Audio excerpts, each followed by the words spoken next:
मेरे व्यूअर्स ये कह रहे हैं सोना चांदी में पैसे लगाए गंवा दिए, रियल स्टेट में लगाए गंवा दिए, स्टॉक मार्केट में लगाए गंवा दिए, अब हम कमाएं तो कमाएं कैसे? तो अगर तो आपको जिंदगी जीनी है जो अनकॉमन है, उसके लिए अब कॉमन लोग नहीं रह सकते। एक्स्ट्रा ऑर्डिनरी में एक्स्ट्रा जो है ना वो आपको बनना पड़ेगा। जैसे दिल्ली एनसीआर में क्या अभी बायर है? क्योंकि कहते ये हैं कि जो रियल एस्टेट डेवलपर है उसका इतना माल खड़ा हो चुका है और वहां पर बायर नहीं है, ऐसा है क्या? बायर भाई राइट प्रॉपर्टी के लिए हमेशा रहेगा। या तो मार्केट में हम रियल एस्टेट मार्केट में इन्वेस्ट करने के लिए जाएं या फिर एंड यूजर के तौर पर अपना ही घर लेने के लिए जाएं। रिसर्च के तौर पर कौन से वो डूज एंड डोंट्स होने चाहिए मेरे पास? क्या प्रॉपर्टी मार्केट में बबल है, कोई बुलबुला है जो फटने वाला है और वो बिल्कुल फटने के वर्ज पे आ गया है, ऐसा है? बुलबुला है भाई, वो अपार्टमेंट्स का है।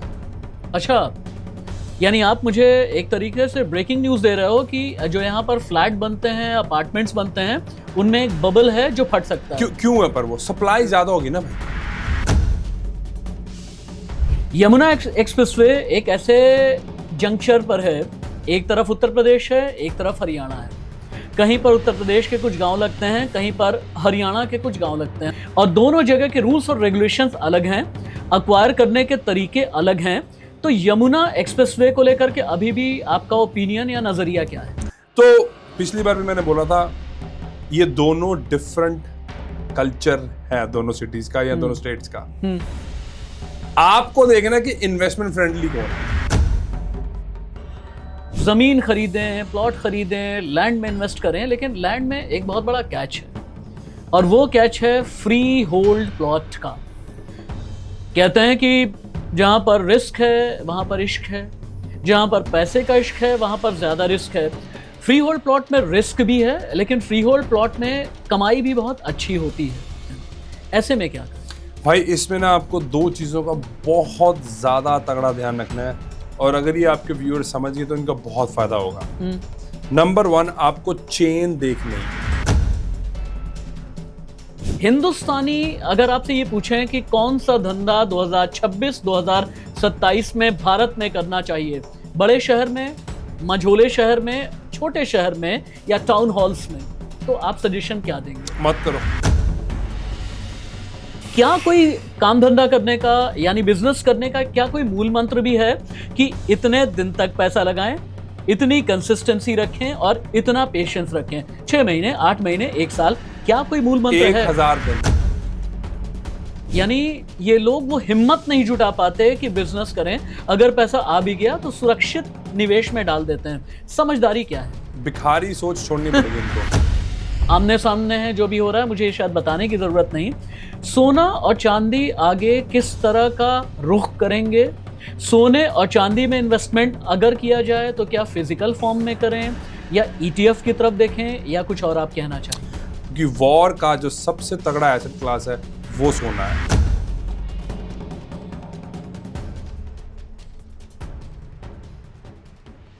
नमस्ते, मैं आपका राष्ट्रवादी राशिद और आज के इस एपिसोड की शुरुआत करने से पहले आपसे एक सवाल। आप कॉमन मैन हैं, आम आदमी, वो पार्टी वाला आम आदमी नहीं, आम आदमी जो अपने थाली में रोटी देखता है, सब्जी और दाल कितनी हुई इसके बारे में बात करता है। महंगाई बढ़ी तो भी, महंगाई कम हो गई तो भी, सोना और चांदी में पैसे अगर लुट गए या बन गए तो भी वो देखता है, क्योंकि वो आम आदमी है। रियल एस्टेट में पैसे लगाए, डूब गए, रोने लगा तो आम आदमी है। शेयर बाजार में लगाए, कमोडिटी मार्केट में लगाए, फ्यूचर एंड ऑप्शंस में लगाए, पैसे बनाने का सोचा लेकिन पैसे गवा दिए।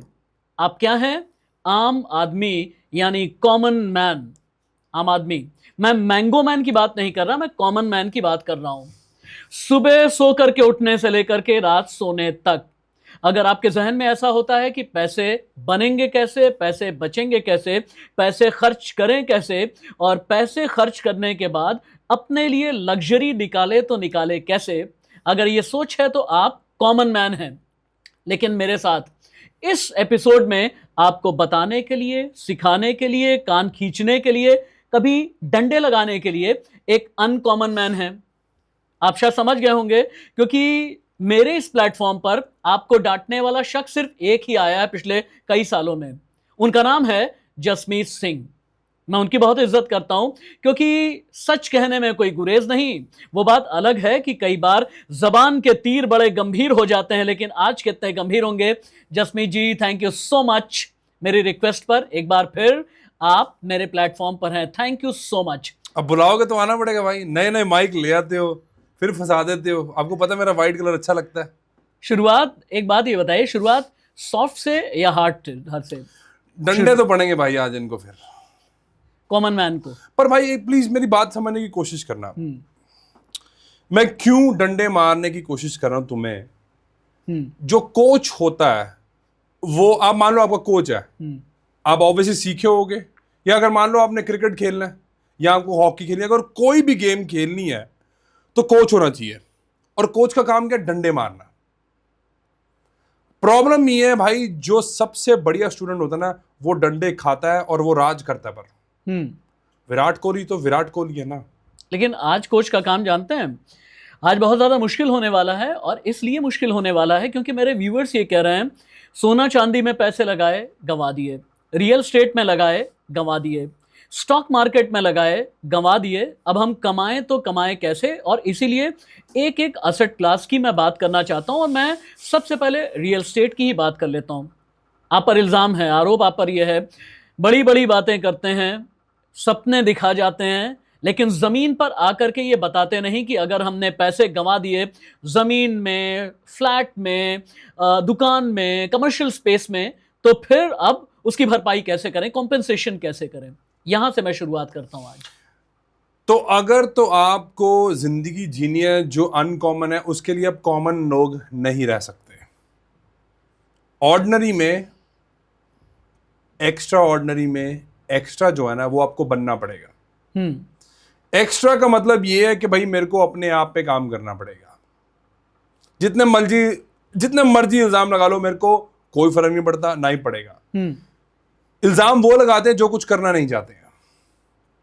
मैं तुम्हें गारंटी दे के जा रहा हूं, नोट पैड लेके बैठ जाओ, चीजें नोट कर लो।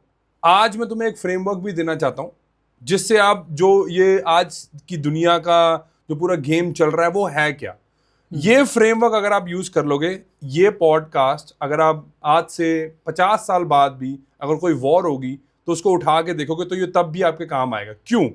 क्योंकि लोग नहीं बदलते हैं।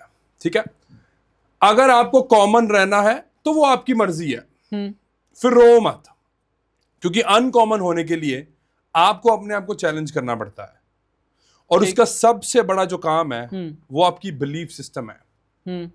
मैं भाई सिर्फ और सिर्फ 5 लोगों को हर महीने कोचिंग करता हूं, बिकॉज मैं इससे ज्यादा कर नहीं सकता और मेरे को टाइम नहीं लगाना। और मैं कोचिंग भी उनकी करता हूं जिनके साथ मैं कल को काम कर सकता हूं। जसप्रीत जी, बिलीफ सिस्टम जानते हैं कहां पर तैयार होता है? जहां पर हमारे फैसले एक दो सही हो जाते हैं, वहां पर बिलीफ सिस्टम मजबूत होने लगता है। मैंने रियल एस्टेट की आपसे बात की है। जब पिछली बार हमने एपिसोड किया था तब से लेकर के अभी तक कई महीने गुजर चुके हैं, और मैं पिछले 1 साल में मैं देख रहा हूं, क्योंकि मैं अभी रियल एस्टेट की बात करूंगा, बाद में सोना चांदी डॉलर सभी की बात करूंगा। रियल एस्टेट हिंदुस्तान में कहीं एक जगह पर आकर के रुक गया है। अब ऐसे में कमाने वाले क्या करें? जिन लोगों ने पैसे लगाए हुए थे वो क्या करें? क्या बेच करके निकल जाएं? बड़ा सवाल यह है। रियल एस्टेट में कमाने का आज की तारीख में सही मौका क्या है? जबकि पूरी दुनिया में जियोपॉलिटिकल टेंशन है, भारत में भी इसका असर है, महंगाई बढ़ रही है ऐसा लोग कह रहे हैं, तेल की कमी हो रही है ऐसा लोग कर रहे हैं, इंफ्रास्ट्रक्चर में कहां पर हम जा रहे हैं अभी समझ में नहीं आ रहा। लेकिन रियल एस्टेट में कमाने का सही तरीका आज क्या है 2026 के लिए? 2026 के लिए भी भाई Tier 2 और Tier 3 सिटीज जो है वहां पे आपका पैसा बनेगा। अच्छा, रियलिटी इज कि आप अगर दिल्ली में रहते तो आपको दिल्ली एनसीआर से बाहर जाना नहीं है। जब रियल एस्टेट एक पॉइंट पे पहुंच जाती है जहां पे एक कॉमन मैन नहीं अफोर्ड कर पाएगा तो वो रियल एस्टेट भी अनकॉमन हो जाएगी। अनकॉमन मतलब है टैम, उसको बोलते हैं कि भाई टोटल एड्रेसेबल मार्केट। अगर आपको पता है कि 1.5-2 करोड़ तक नॉर्मल लोग खरीद सकते हैं, पर जो प्रॉपर्टी के प्राइस है वो 3 तक पहुंच गया, तो उसके लिए जो टैम है, उसके लिए जो लोग हैं वो कम रह जाते हैं।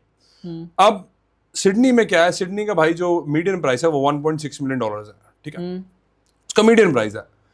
अब वो जब 1.6 तक आप रहते हो तो आपकी जो मार्केट की जो कंपटीशन होती है वो बहुत बड़ा रहता है। अच्छा। क्योंकि हर कोई बंदा इतना अफोर्ड, हर तो नहीं कह सकते, मतलब ज्यादातर लोग खरीद पाते हैं। पर जब आप 2 मिलियन एंड अबव चले जाते हो तो आपका जो टाइम है वो बहुत छोटा हो जाता है।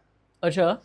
तो जो मैं कहने की कोशिश कर रहा हूं, आप समझने की कोशिश करो, प्लीज अंडरस्टैंड करने की कोशिश करो कि एक टाइम के बाद जब मार्केट में बायर नहीं होगा, डज नॉट मैटर वो प्रॉपर्टी कितने की आपने लगाई है, जब वो आपकी प्रॉपर्टी बिक न रही है तो उसका क्या फायदा है? मुझे माइक्रो लेवल पर समझाइएगा, क्या हिंदुस्तान में बायर है? मैं टीयर 2 टीयर 3 पर जाऊंगा, क्योंकि आपने टीयर 2 टीयर 3 की तरफ इशारा किया है। मैं आपसे शहर का नाम भी समझना चाहूंगा, लेकिन अभी ये बताइए, जैसे दिल्ली एनसीआर में क्या अभी बायर है? क्योंकि कहते ये हैं कि जो रियल एस्टेट डेवलपर है उसका इतना माल खड़ा हो चुका है और वहां पर बायर नहीं है, ऐसा है क्या? बायर भाई राइट प्रॉपर्टी के लिए हमेशा रहेगा। अच्छा। अब हर कोई हवा में लटकना नहीं चाहता। हवा में लटने का मतलब है कि वो फ्लैट्स नहीं लेना चाहता। लोग समझदार हो चुके हैं, उनको पता चल गया कि भाई मैं फ्लैट्स लूंगा, अपार्टमेंट्स लूंगा, उसकी जो वैल्यू ज्यादा ग्रो नहीं होगी। सो मैं बहुत हैप्पी हूं, और वो इसलिए हो चुकी है भाई, हर कोई बंदा हवा में नहीं लटकना चाहता।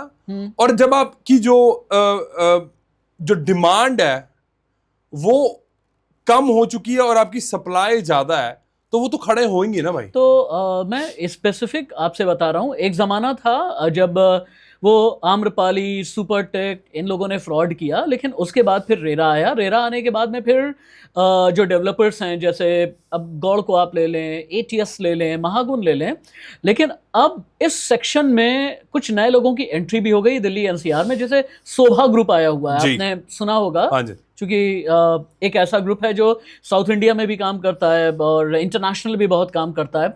अब शोभा ग्रुप आया है। इस तरह के 2-3 ऐसे ग्रुप्स आए हैं। मैक्स, वो भी आपको पता है रियल एस्टेट में चला गया है। ये आपने कहा कि डिमांड कम हो गई है, लेकिन अगर डिमांड कम हुई है तो इतने मेजर प्लेयर्स कहाँ से आ गए फिर मार्केट में? भाई अगर डिमांड कम हुई है, मैं सिर्फ ये नहीं कह रहा कि डिमांड पर्टिकुलर प्रोजेक्ट्स की। अच्छा।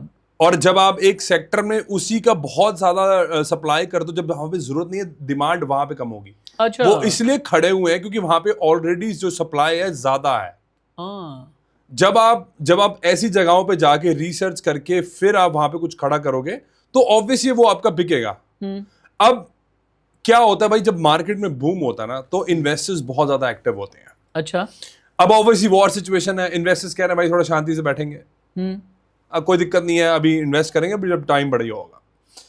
अब जब इन्वेस्टर लेड की जो ग्रोथ होती है, डिमांड होती है, वो ऐसी सिचुएशन में गिरती है। अच्छा। क्योंकि इन्वेस्टर को पता है कि यार अभी वो टाइम नहीं है मेरे को ये सब करने का, मैं पैसा नहीं कमा सकता हूँ, let me just stay back, कोई बात नहीं, थोड़ा कंजर्वेटिव मोड में जाता हूँ, थोड़ा गोल्ड खरीदता हूँ, अच्छा, फिर करूंगा। अब ज्यादातर लोग हमारे ना भाई 23 से 24 डाटा पॉइंट्स होते हैं जिसपे हम रिसर्च करके तब हम वहां पे इन्वेस्ट करते हैं। ठीक है। या क्लाइंट्स के लिए प्रॉपर्टीज बाय करते हैं या इन्वेस्ट करते हैं। उसमें से एक डाटा पॉइंट ये भी होता है कि भाई ये यहाँ पे जहाँ पे घर हैं सारे, मान लो अपार्टमेंट्स हैं, वैसे तो हम अपार्टमेंट्स में ज्यादा बिलीव नहीं करते हैं, as a part of strategy हम अपार्टमेंट्स खरीदते हैं, मतलब कोई मेरे को कोई बेचना नहीं है, मतलब कि डेवलपर बन जाओ और बस अपार्टमेंट्स बेच रहा था, क्योंकि उसकी जरूरत भी नहीं है। तो उसमें ना एक डाटा पॉइंट ये भी होता है कि भाई इसमें ओनर ऑक्यूपाइड जो लोग हैं वो कितने हैं। ओके। ये सब डाटा हमारा सिस्टम है और हमारी रिसर्च टीम है जो सब ये डाटा निकालती है। अब आप क्या करते हो कि आप बिना सोचे समझे पैसा डाल देते हो। डेवलपर का क्या काम है भाई? अगर आप डेवलपर, आप क्या चाहते हो कि मेरा घर सबसे जल्दी बिक जाए, ठीक बात, मेरा प्रोजेक्ट जो है सबसे जल्दी बिके। हाँ। यार आप दुनिया जहान की ना रिसर्च करते हो, कोई छोटी सी पिन लेने जानी हो, इतना पैसा डालने से पहले अब 1 मिनट के लिए भी नहीं सोचते भाई मैं थोड़ी रिसर्च कर लूं। नहीं, मेरी चाची ने लिया है, मेरे चाचे ने ले लिया है। रिसर्च करने का आपने ये बताया कि आपकी जो टीम है 25-26 पॉइंट्स रिसर्च के लिए रखती है। मैं इतने पॉइंट्स तो नहीं पूछूंगा, लेकिन मेरे व्यूअर्स के लिए, और मेरा वादा ये है कि ये सेक्शन मैं रील के तौर पर भी काट करके अपने व्यूअर्स को ज़रूर पहुंचाऊंगा। मुझे ये समझाइएगा कि जब भी कभी 2 चीज़ें होती है ना, कि या तो मार्केट में हम रियल एस्टेट मार्केट में इन्वेस्ट करने के लिए जाएं, या फिर एंड यूज़र के तौर पर अपना ही घर लेने के लिए जाएं। रिसर्च के तौर पर कौन से वो डूज एंड डोंट्स होने चाहिए मेरे पास? मैं आपको टॉप के 3 दे देता हूं भाई। प्लीज। सबसे ज्यादा इंपॉर्टेंट आपको ये देखना है कि भाई वहां पे इंफ्रास्ट्रक्चर आ रहा है कि नहीं आ रहा है। टू बी प्रिसाइज क्या वहां पे कोई मेट्रो बनने के चांसेस हैं कि नहीं है। अभी एक सिटी है जहां पे कॉमनवेल्थ की गेम्स होने वाली हैं, आपको पता चल गया होगा, रिसर्च कर ही सकते हो। अब वहां पे क्या होगा, वहां पे इंफ्रास्ट्रक्चर की काफी इन्वेस्टमेंट होगी, नंबर 1। नंबर 2, पॉपुलेशन का फोरकास्ट क्या है। फॉर एग्जाम्पल अब भाई रियलिटी है कि गुड़गांव और नोएडा के सेक्टर्स इतने क्यों बढ़ रहे हैं, क्योंकि एक टाइम के बाद जो नॉर्मल बंदा होता है, जो नॉर्मल से कम होता है, वो एक पॉइंट तक ही घर खरीद पाता है। वो कह रहा है यार भाई यार इससे 1.5 करोड़ से ज्यादा मैं नहीं लगा सकता। उसको क्या करना पड़ता है इवेंचुअली, जहां पे वो खरीदना चाहता है, जब उसको नहीं मिलता उसको नेक्स्ट सेक्टर में जाना ही पड़ेगा, ऑप्शन नहीं है उसके पास। इसलिए जो ग्रोथ है वो कंटिन्यूस इसलिए है क्योंकि जहां पे आप खरीदना चाहते हैं, ज्यादा तो खरीदना चाहते हैं, वहां पे मिल नहीं पा रहा। पर ये भाई सबसे इंपॉर्टेंट है, ठीक है। The third point is the most important. जब भी आपको इन्वेस्टमेंट करनी है, आपको गवर्नमेंट की पॉलिसीज के बारे में पता होना चाहिए। मेरी भाई कम्युनिटी है, तो उसमें आज एक लड़का आया, उसको भाई आई थिंक 7-8 साल, 2018 में उसने पहली प्रॉपर्टी खरीदी थी, 2018 से 7-8 साल हो गए उसको इन्वेस्टिंग करते हुए। अब उसने गलती क्या करी, रिकॉर्डिंग पड़ी हुई, क्योंकि हम कम्युनिटी कॉल्स रिकॉर्ड करते हैं। वो कहता भाई मैंने ना गलती करके ना मेलबर्न में 3 की 3 प्रॉपर्टी ले ली। मेलबर्न ऑस्ट्रेलिया में। अब मेलबर्न की जो भाई सरकार है वो लेबर है, वो लेफ्ट लीनिंग, बहुत ज्यादा लेफ्ट लीनिंग सरकार है। वो एक तो लेफ्ट लीनिंग होता है ना, लेफ्ट से भी लेफ्ट स्विंग होता है ना, वो उनका वो हाल हो गया। अब बिकॉज ऑफ दैट भाई इसी करके फेब के 2023 से मैं शोर मचा रहा था, और मेरी इंस्टाग्राम पे वीडियोस पड़ी है कि भाई मेलबर्न से निकल जाओ, नहीं तो तुम पछताओगे। कह रहा भाई पछता रहा हूं मैं, काश आपकी बात सुनी होती मैंने। अच्छा। अब मैंने उसको, वो कहता भाई अब हुआ क्या कि मैंने ना एक लैंड लिया हुआ था, क्या उस पर बना लूं कि ना बनाऊं। मैं कहा भाई एक बात बताओ, 2018 से आपने ली हुई है, उसके पास भाई $7 लाख कैश, डॉलर है, कंगलो भिखारी हो, $7 लाख। अच्छा, आप रह रहे के फॉर्म में आ ही जाते हो आप। देखो इनको थोड़ा सा तो मोटिवेट करना चाहिए। ये मैं आपको सच बता रहा हूँ, ये मैं मोटिवेट करने के लिए बोलता हूँ आपको। अच्छा, ये इन्हें मोटिवेशन मिलता भी बहुत है। आप जो पिछला आपका इंटरव्यू था उससे बहुत ज़्यादा ये मोटिवेटेड भी हुए। एक बात और बताइएगा जसमीत सर कि मैं अभी दिल्ली एनसीआर की बात कर रहा हूँ, और ख़ास तौर से नोएडा, गुरुग्राम, ग्रेटर नोएडा, गाज़ियाबाद या फरीदाबाद, इस रीजन की बात मैं कर रहा हूँ। पिछले 1.5 सालों में मैं देख रहा हूँ बहुत ज़्यादा कीमत बढ़ी नहीं है। पेपर्स पर भले ही आप कुछ भी नज़र आए, लेकिन ज़मीन पर जा कर के आप देखते हैं बढ़ी नहीं है। आपने एक और बात कही है कि सप्लाई बहुत ज़्यादा हो गई है, डेवलपर का माल बहुत ज़्यादा मार्केट में आ गया है। जब ऐसा हो रहा होता है, हमने पहले भी ये देखा था, 2 रीजंस होते हैं जब डिमांड और सप्लाई का बैलेंस बिगड़ता है तो, या फिर पूरी दुनिया में अगर मार्केट्स में भूचाल आया है तो, रिसेशन जैसा कुछ जैसे होता था। आपको एक गारंटी क्या प्रॉपर्टी मार्केट में बबल है, कोई बुलबुला है जो फटने वाला है, और वो बिल्कुल फटने के वर्ज पे आ गया है? ऐसा बुलबुला है भाई, वो अपार्टमेंट्स का है। अच्छा, यानी आप मुझे एक तरीके से ब्रेकिंग न्यूज़ दे रहे हो कि जो यहाँ पर फ्लैट बनते हैं, अपार्टमेंट्स बनते हैं, उनमें एक बबल है जो फट सकता है। क्यों है? पर वो सप्लाई ज्यादा होगी ना भाई। तो अगर बबल है तो क्या रेट में भी करेक्शंस आएंगे, रेट कम होंगे? रेट कनेक्शन इतना नहीं आपको मिलेगा, वो भी एक रीजन है। हाँ, करेक्शन मिलेगा पर इतना नहीं मिलेगा। पर आपने जो बात बोली ना, मैं आपको एक आपके लिए भी बात है और आपके लिए भी सोचने की कोशिश करना। हो सकता है कि अपार्टमेंट्स और फ्लैट्स में आएगी करेक्शन, पर अगर आप जमीन लेने जाओगे आपको नहीं मिलेगी, और जमीन के प्राइस नहीं गिरेंगे। हाँ बिल्कुल ठीक बात है। क्यों नहीं गिरते? क्योंकि जमीन को क्रिएट नहीं कर सकते आप। फिर आप रोते हो क्योंकि आपको सब कुछ पता होने के बाद भी आप वही मूर्ख काम करते हो जो आपको नहीं करना चाहिए। आप जमीन, चलो हम ऑफ कैमरा कुछ बात करते, मैं ज्यादा डिटेल में नहीं जाता हुआ, उसमें हम क्या बात कर रहे थे? जमीन की बात कर रहे थे। आप ढूंढ के दिखा दो और उसके प्राइस गिरते हुए दिखा दो। करेक्शन तो ऑब्वियसली, अगर अब माहौल जो है उसका, क्योंकि जो मार्केट होती है वो क्या चल रहा है उसके इंप्रेशन पे भी चलती है, राइट? जिसको हम सेंसिटिविटी भी बोलते हैं कि भाई मार्केट की सेंसिटिविटी ये है क्योंकि भाई अब वॉर है तो डरे हुए हैं लोग, तो वो तो होगा। पर आपको फिर भी जब आप कंपेयर करने जाओगे एक फ्लैट से और एक जमीन का ब्लॉक या जमीन बड़ी बड़ी खरीदने जाओगे, आपको कंपैरिजन मिलेगा कि उसके प्राइस ज्यादा नहीं गिरेंगे, फ्लैट्स की जरूर गिर सकते मुझे हैं। इस सेक्शन में एक मेजर टेक अवे मिला कि अगर इन्वेस्टमेंट के लिए जाना है रियल एस्टेट में तो अभी भी ज़मीन बहुत ही लुक्रेटिव हो सकती है। और अगर लैंड इन्वेस्टमेंट में आप जाते हैं और स्टार्टिंग में आपने कहा कि टियर 2 और टियर 3 की तरफ जाइए, बजाय इसके कि आप सिर्फ दिल्ली एनसीआर को देखें, मुंबई को देखें, बेंगलुरु को देखें, तो वो टियर 2 और टियर 3 सिटीज़ में आपके नज़रिए में वो कौन से शहर हो सकते हैं, कुछ बताइए। देखो भाई, पंजाब एक बहुत बढ़िया। अच्छा, हाँ, पंजाब में कहाँ कहाँ? अब ज्यादा डिटेल में नहीं बताता, पर मैं आपको एक शहर जरूर बता के जाऊंगा कि अमृतसर में अगर आप खरीद लोगे ओह, तो आप पैसा जरूर कमाओगे। अब क्या हो गया, ट्राई सिटी पे ना सब जोर लगा हुआ है। हाँ करेक्ट। ट्राई सिटी पे सब जोर लगा हुआ है और वो हम काम नहीं करते हैं।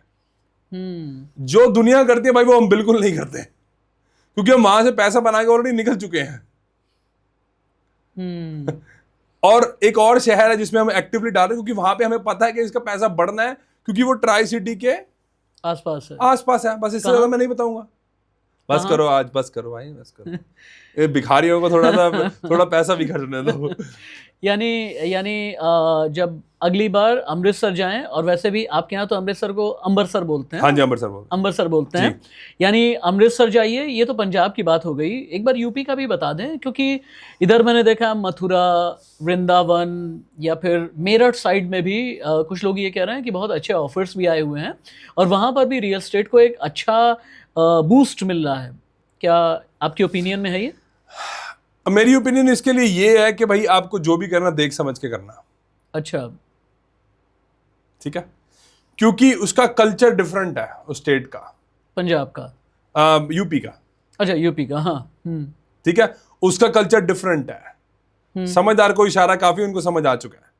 जो भी करना है देख समझ के करना है। इससे अच्छा आप अगर गुजरात चले जाओगे तो वहां पे भी पैसे कमा सकते हो। गुजरात में कहाँ? दुलेरा तो भाई मतलब बेचारों के मत करो, जले में नमक मत छेड़ो, उनको पता है उनका क्या हो गया, बस एक टाटा के प्लांट के चक्कर में सब बात। हाँ। पर अब देखो, अहमदाबाद में अब कॉमनवेल्थ गेम्स अप्रूव हो चुकी हैं, तो अब इससे ज्यादा मैं आपको क्या बताऊं। अब ब्रिस्बेन में भाई, जो ऑस्ट्रेलिया में ब्रिस्बेन में आग लगी हुई है, क्योंकि ब्रिस्बेन में भी गेम्स होनी है। समझने की कोशिश करो। पर मैं आपको एक और टिप देता हूं, ध्यान से सुनना बहुत अच्छी तरीके से। जब भी गेम्स हो रही हैं उससे पहले बहुत ज्यादा पैसा इन्वेस्ट किया जाता है, क्योंकि इंफ्रास्ट्रक्चर लगाना होता है अपना उस देश को, और उस पर इसलिए बहुत ज्यादा इन्वेस्टमेंट होती है और प्राइसेस ग्रो होंगे। पर अगर आपने सही टाइम पे एग्जिट ना करा, गरीब मरोगे। ये हर एक असेट क्लास के बारे में ये कहते हैं कि आपने इन्वेस्टमेंट तो कर दिया, लेकिन आपको ये पता होना चाहिए, एंट्री तो आपने कर ली, लेकिन एग्जिट का सही वक्त आपको बहुत अच्छे से पता होना चाहिए।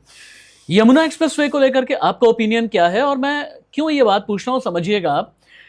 यमुना एक्सप्रेसवे एक ऐसे जंक्शन पर है, एक तरफ उत्तर प्रदेश है, एक तरफ हरियाणा है। कहीं पर उत्तर प्रदेश के कुछ गांव लगते हैं, कहीं पर हरियाणा के कुछ गांव लगते हैं। हरियाणा के गांव जैसे नांगलिया हो गया, या इस तरीके के गांव लगते हैं, और दोनों जगह के रूल्स और रेगुलेशंस अलग हैं, एक्वायर करने के तरीके अलग हैं। तो यमुना एक्सप्रेसवे को लेकर के अभी भी आपका ओपिनियन या नजरिया क्या है? पिछली बार भी मैंने आपको दिया था कि वहां पे एक्चुअल में पैसा याद बहुत रहता है आपको। मैं देखो, ऐसा है, काम है मेरा याद रखना। तो पिछली बार भी मैंने बोला था, ये दोनों डिफरेंट कल्चर है दोनों सिटीज का या दोनों स्टेट्स का। आपको देखना कि इन्वेस्टमेंट फ्रेंडली कौन है। अच्छा, अब ये सब चीजें मैं आपको इसलिए बता रहा हूं ताकि आपको कम से कम इसका यूज कर पाओ। अब मैं आपको प्रिसाइज आंसर नहीं दूंगा, क्योंकि फिर आप बोलोगे भाई साहब मैं किसी का फेवर कर रहा हूं। मैं किसी का फेवर नहीं करता भाई। ना ही मेरे को बीजेपी से फर्क पड़ता है, ना ही मेरे को कांग्रेस से फर्क पड़ता है भाई। शुरू में आम आदमी मैंने बोल ही दिया है। आम आदमी तो भाई साहब मत पूछो। जिस दिन आम आदमी पार्टी बनी थी ना और उनकी जो पॉलिसीज पड़ी थी, मेरे को समझ आ गया था वो किसका मॉडल कॉपी कर रहे हैं। ठीक है भाई साहब, आपको इन तीनों से कोई लेना देना नहीं होना चाहिए, पैसा कमाओ बस। पर ये देख लो कौन पावर में है, उसमें आपको समझदारी का यूज करके। अच्छा, अगर बीजेपी पावर में है, ओके, सो ये प्रो बिजनेस है, ये मतलब प्रो कैपिटलिज्म है, या मतलब आप हर जगह बिजनेस डिसेंट्रलाइजेशन करके वो कह रहे हैं भाई बिजनेस खोलो, है ना। अब कांग्रेस क्या है, आपको पता है कि भाई वो ना खाएगी ज्यादा ना खाने देगी, है ना। समझदार तो आपको सब पता, तो सबको है आपको वो क्या करते हैं, क्या नहीं पता आपको। अच्छा, पैसे वाला जो कोच है वो ये तो बता रहा है कि पैसे इस तरह से कमा लें, ऐसे बना लें, अब एंट्री कर लें, एग्जिट करने से पहले भी उसका पूरा का पूरा प्लान तैयार कर लें। और मनी कोच आज ये भी कह रहा है कि ज़मीन खरीदें, प्लॉट खरीदें, लैंड में इन्वेस्ट करें, लेकिन लैंड में एक बहुत बड़ा कैच है, और वो कैच है फ्री होल्ड प्लॉट का। कहते हैं कि जहाँ पर रिस्क है वहाँ पर इश्क है, जहाँ पर पैसे का इश्क है वहाँ पर ज़्यादा रिस्क है। फ्री होल्ड प्लॉट में रिस्क भी है, लेकिन फ्री होल्ड प्लॉट में कमाई भी बहुत अच्छी होती है। फ्री होल्ड प्लॉट में गलती ना हो, इसके लिए मेरे व्यूअर्स क्या क्या बातें ध्यान में रखें, क्योंकि जब पिछली बार आपने इंटरव्यू किया था, बहुत से ऐसे व्यूअर्स हैं जिन्होंने मुझे डीएम्स किए, उन्होंने कहा कि आपसे ये सवाल किया जाए कि फ्री होल्ड में कई बार अच्छी डील मिल जाती है और बहुत बार उनके साथ में बहुत स्कैम हो जाते हैं, ऐसे में क्या करें? भाई इसमें ना आपको दो चीज़ों का बहुत ज़्यादा तगड़ा ध्यान रखना है, और अगर ये आपके व्यूअर समझ गए तो इनका बहुत फ़ायदा होगा। नंबर 1, आपको चेन देखनी है कि उस प्लॉट की या उस लैंड की चेन क्या है। चेन मतलब कागज़ों की चेन, कि वो कब हुआ, कब किसके नाम पे हुआ, उसके बाद सेकंड कौन था, थर्ड कौन था, फोर्थ कौन था, फिफ्थ कौन था, जितने मर्जी हो सकते हैं, उसकी चेन होनी चाहिए कि भाई ये ऐसे, ये तब बनी थी, ये तब कटी थी, ये तब उसका फ्री होल्ड हुआ था। क्योंकि फ्री होल्ड होने के बाद भी आपको पुराने टाइम पे कागज मिलते हैं उसके एग्जैक्टली कब फ्री होल्ड हुई है। तो ये आपको चेन देखनी, अगर आपने ये चेन नहीं देखी तो आपको गिरने के चांसेस बहुत ज्यादा है। ठीक है। दूसरी बात, ये सबसे ज्यादा इंपॉर्टेंट है। परसों भी किसी ने मेरे से एक क्वेश्चन पूछा था, और मैं आपको बता रहा हूँ क्योंकि एक्सपीरियंस से ये सब आपको चीजें नजर आएंगी। अगर मान लो आप मेरे से खरीद रहे हो, पर मेरा जो घर है वो मेरे भाई के साथ है, या वो प्लॉट जो है मेरे भाई के साथ है, मेक श्योर करना, नहीं तो लुट जाओगे, बर्बाद हो जाओगे, कि आप जब साइन करोगे मैं और मेरा भाई दोनों अवेलेबल होंगे। जो दोनों ओनर्स हैं उसको अवेलेबल रखना। नहीं तो पीछे एक केस हुआ था, क्या करा कि 2 भाइयों के नाम पे जमीन थी, एक बिकी, उसने क्या करा, दूसरे वाले भाई ने, वो अवेलेबल नहीं था, वो कह रहा भाई हाँ जी कोई नहीं साइन कर दूंगा। उसके बाद उसने जिसने खरीदी उस पर उसने केस डाला कि भाई इसने मेरे जमीन खरीद ली, उसके दूसरा भाई इन्वॉल्व था। तो हो सकता है कि आपकी गलती ना हो, तो इसको प्लीज ध्यान से रखना, नहीं तो लुट जाओगे, बर्बाद हो जाएगा, पता नहीं चलेगा क्या होगा। अब रियल एस्टेट में एक और आखिरी बात रह गई है, और उसके बाद मैं बाकी एसेट क्लास की तरफ बढ़ूंगा, और वो बात है कमर्शियल स्पेस की, यानी दुकानों की। अब दुकान में भी कई सेक्शन होते हैं। एक तो ये कि भाई आपको लॉकेबल स्पेस मिल गया, एक होता है आपकी इंडिविजुअल दुकान होती है जहां पर आप किराने की दुकान भी खोल सकते हैं, और एक आजकल बड़ा चला हुआ है वर्चुअल स्पेस, यानी आपको लिख करके दे देंगे कि भाई 10 बाई 10 का ये स्पेस आपका है। अब उसमें हल्दीराम वाले कर रहे हैं, वाडीलाल वाले कर रहे हैं, 10 प्रकाश वाले कर रहे हैं, इससे आपका मतलब नहीं है, अपना किराया उठाते जाओ और लेते जाओ। तो क्या दुकान में इन्वेस्ट करना चाहिए कमर्शियल स्पेस में, और अगर करना चाहिए तो किस फॉर्म में? क्या जो हाई स्ट्रीट मार्केट्स आ रहे हैं क्या उनमें करना चाहिए, क्या सोसाइटी की शॉप में करना चाहिए, क्या मॉल में कर देना चाहिए, या वर्चुअल स्पेस में कर देना चाहिए? अगर ये बात आप मान गए तो गारंटेड मिलियनर हो सकते हो, या आपका सबसे ज्यादा पैसा तेज ग्रो करेगा अगर आप कमर्शियल प्रॉपर्टी में हो। अच्छा, कैसी commercial property? Commercial warehouses, जो आपने बोला वर्चुअल स्पेसेस। अच्छा, रिटेल ऑब्वियसली हाई स्ट्रीट पे आप ज्यादा पैसा कमा सकते हो, छोटी दुकान में भी ज्यादा पैसा कमा सकते हो, क्योंकि वो डिपेंड करता है लोकेशन क्या है, कौन सी मार्केट है, सोने की मार्केट है कि फर्नीचर है कि हार्डवेयर है। पर उन सबको, ऑलमोस्ट सबको, अगर अनटिल आपका सोना और कोई ऐसा काम है कि आपको वेयर हाउस की जरूरत पड़ेगी, और the way that we are going, online shopping बढ़ रही है। याद रखना, अगर आपने वेयर हाउसेस नहीं खरीदे या नहीं बनाए तो आप लुट जाओगे। आप मिलियनर तो डेफिनेटली बन पाओगे। अच्छा, पर अगर आपने ये कर लिया तो डेफिनेटली मिलियनर बन सकते हो। तो इस करके मैं आपको बता रहा हूं, this is exactly what we do भाई। हमारी बहुत सारी रिसर्च है इस साल पर, हम ना बिग बॉक्स रिटेल बोलते हैं, वो खरीदने की कोशिश कर रहे हैं। पीछे एक क्लाइंट आया, वो कहता भाई $10 मिलियन ये लो। $10 मिलियन है कंगलो, पता कितने होते हो? 64 करोड़ रुपए, पता है? ऐसे क्लाइंट आते हैं, वो कह रहे हैं भाई साहब ये लो पैसे, जहां बोलोगे वहीं पे लगाएंगे, कोई दिक्कत नहीं है। हम भाई उनको वही कर रहे हैं, बिग बॉक्स रिटेल जिनको हम बोलते हैं। जैसे आइकिया है, ठीक है, जैसे बड़े बड़े बॉल्स में डीकैथलॉन है, ठीक है, जो बड़े बड़े इनको रिटेल बोलते हैं। भाई ये जगह आप जितना पैसा लगा सकते हो लगा लो, आप बहुत पैसा कमाओगे। अब मेरा फिर भी एक सवाल होगा मैंने पैसे तो लगा दिए, लेकिन कल को मुझे ये लगे कि मैंने जो पैसे लगाए हैं रिटर्न के साथ में मुझे निकाल लेने हैं। अगर मैंने लॉकेबल स्पेस लिया होता तो ऑब्वियसली मैं जसमीत जी को कहता कि भाई मेरी दुकान खरीद लीजिए।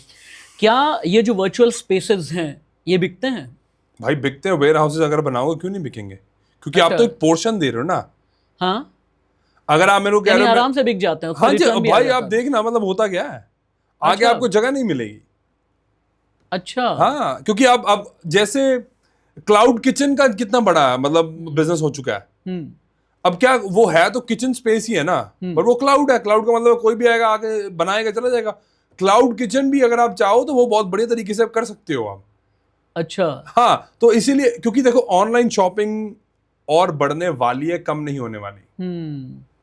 लोग लेजी हो चुके हैं, लोग नहीं जाना चाहते बाहर वगैरह। भाई साहब घर बैठे दे जा सब कुछ, ब्लिंकिट कर दो, सब कुछ कर दो। ये ब्लिंकिट क्या कर रहा है? इसी स्पेसेस का ही और डिमांड बढ़ा रहा है। मेरे कॉमन मैन के अनकॉमन आदमी आपने रियल एस्टेट की बात भी कर दी, और थैंक यू सो मच। आपने इतने माइक्रो लेवल की बात की है on a very precise note. और मैं सीरियसली ये कहूंगा कि इतने आपने डूज एंड डोंट्स बताए हैं अब तक किसी भी एपिसोड में, मैं बल्कि दावे के साथ कहता हूं शायद हिंदुस्तान में नहीं होगा।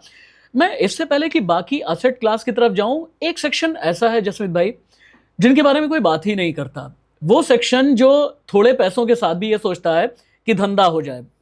पैसे कैसे आते हैं? धंधे से, जो देसी भाषा में कहते हैं ना कि छोटा बिजनेस या मझोला बिजनेस।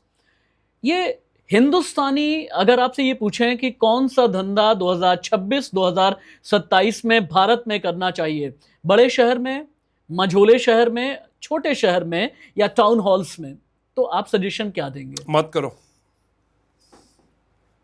तुम्हारे बस का नहीं है। नहीं है 95% लोगों के बस का नहीं है। तो बाकी 5% वालों के लिए बता दीजिए। 5% के लिए सबसे पहले यही है, और 95 के लिए क्यों नहीं, मैं आपको लॉजिक आंसर देता हूँ, लॉजिकल आंसर, आप ध्यान रखना। ज्यादातर बिजनेस जो होते हैं वो 5 साल से पहले फेल हो जाते हैं। करेक्ट। ठीक है भाई, आप चाहे गोल्ड की बात कर लो, रियल एस्टेट कर लो, बिजनेस कर लो, जिस मर्जी चीज की बात कर लो, जब तक अपने आप को अपने ठीक नहीं करा, गारंटेड है नहीं कर पाओगे, गारंटेड। क्योंकि भाई सब कोई बिजनेस करना चाहते हैं, तो क्यों नहीं हो रहा इनसे अभी तक? और द प्रॉब्लम इसके, इन्होंने कभी अपने आप से बैठ के ना, अकेले बैठ के पूछा भी नहीं भाई क्यों नहीं हो रहा। इसलिए नहीं हो रहा क्योंकि आपका बिलीफ सिस्टम है वो कंगलों जैसा है। थोड़ी पर्सनल बात है, मैं बता देता हूं। एक मैं और मेरा दोस्त गाड़ी पे जा रहे थे, और हमारा एक कॉमन बंदा है, ठीक है, नोन बंदा है, जिसके बारे में हम बात कर रहे थे। और हुआ क्या कि उसको नौकरी से निकाल दिया गया, रिस्ट्रक्चर के नाम पे नौकरी से निकाल दिया, बिकॉज उनका डिपार्टमेंट जो है कम हो रहा है। तो वो कहता कि भाई वो मेरे को ना बहुत देर से कह रहा है कि भैया मेरे को बिजनेस करना, मेरे को बिजनेस करना, मेरे को बिजनेस करना है। मैंने उसको पता क्या बोला, मैं कहा उससे नहीं होगा। क्यों? क्योंकि मैं उसकी फितरत को बहुत अच्छी तरीके से जानता हूं। क्यों नहीं होगा बता देता हूं उसका। उसकी पैसे खर्चने में जान निकल जाती है, मतलब मर जाएगा वो। देखो यारी दोस्ती में हिसाब कई बार छोड़ना पड़ता है, ठीक है भाई साहब। अगर आप उसके साथ चले गए ना और आपने 100 रुपए खर्च दिया, तो he has to make sure कि भाई, सॉरी, अगर उसने 100 रुपए खर्च दिया, he has to make sure कि आप भी जब तक 100 नहीं ना खर्चोगे, वो आपके पैसे निकलवाता रहेगा। अच्छा। ऐसा बंदा कभी बिजनेस नहीं कर पाएगा। आप मेरी बात समझने की कोशिश करो, क्योंकि इनका माइंडसेट है ना, माइंडसेट प्रॉब्लम है। अब धंधा जो होता है उसमें इन्वेस्ट करना पड़ता है, ठीक बात है, और रेगुलर करना होता है, और रेगुलर ही करना पड़ेगा। अगर आप नहीं करोगे तो आप लुट जाओगे, या तो आप धंधा करने लायक नहीं हो जाओगे। मैं आपको बता रहा हूं, पर कल की बात है, फेसबुक ने 20% अपने एम्प्लॉयज निकालने की बात करी है। अब होता क्या है कि वो 20% जो लोग हैं 16,000 है, क्योंकि उनकी 80,000 की पूरी एम्प्लॉयज की टोटल अमाउंट है, मतलब टोटल जो लोग उनके बाद काम करते हैं। 16,000 लोग निकलेंगे, उसमें एवरेज इनकम जो उनकी है कुछ 3.5 लाख के आसपास है। अच्छा। और उसमें हुआ क्या कि उसकी $6 बिलियन की सेविंग्स होती है। और उससे होगा क्या कि वो जो $6 बिलियन निकलेगा ना, उनकी जो पीआई रेशियो है ना, पीई रेशियो सॉरी, वो 31.5% है। दैट मीन्स कि अगर वो 6 बिलियन बचाते हैं तो अगर वो 6 बिलियन निकाल के अपने बिजनेस में दोबारा लगा देंगे तो वो उनकी वैल्यूएशन जो इंक्रीज होगी 191 बिलियन डॉलर से होगी। वाह। और वॉल स्ट्रीट को बहुत अच्छा लगता है ये। अब उससे होगा क्या कि उनका स्टॉक प्राइस जो है वो 5 से 10% ग्रो करेगा। द पॉइंट जो मैं बता रहा हूं कि ये 6 बिलियन निकाला है इन्होंने, जो बंदे निकाले हैं 20%, जो कि मेरे को बहुत दुख हो रहा है, पर ये रियलिटी है। ये बात याद रखना, जो तुम्हारे लिए जॉब्स के लिए आ रहे हैं, एआई और ऑटोमेशन, वो क्या कह रहे हैं? बिल्कुल ठीक बात, रोबोटिक्स, एआई। उन्होंने इनफैक्ट उन्होंने मेंशन करा है कि भाई साहब जो एआई असिस्टेड जो हमारे एम्प्लॉइज है ना, एआई असिस्टेड का मतलब है, मैंने भी अपनी एक डिपार्टमेंट से 2 बंदों को निकाला था, बिकॉज जो तीसरा बंदा था वो एआई यूज करके दोनों का काम खत्म कर दिया उसने। तो मैं क्यों नहीं निकालूंगा?